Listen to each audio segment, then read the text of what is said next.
The next two blanks should represent the words confidence level and margin of error.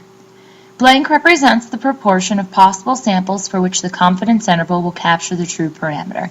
This is our confidence level.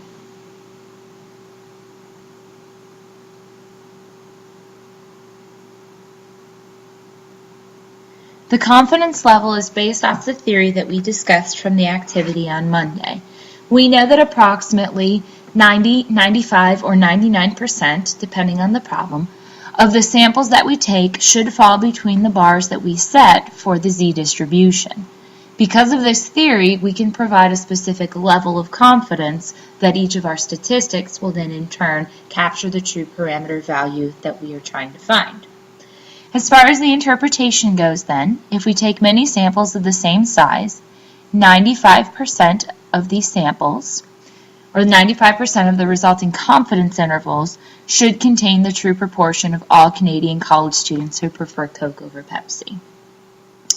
That leaves the definition for margin of error last.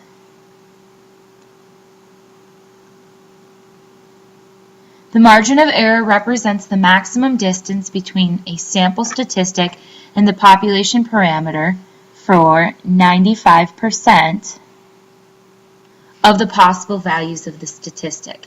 Remember, we created the margin of error based off the theory that we could go up and down a specific value from the true population parameter, and that distance was the margin of error.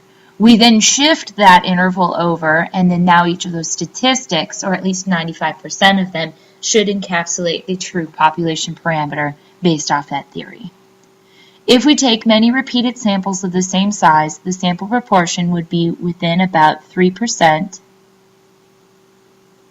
of the true population proportion about 95% of the time. This 3% comes from the idea that this is the margin of error.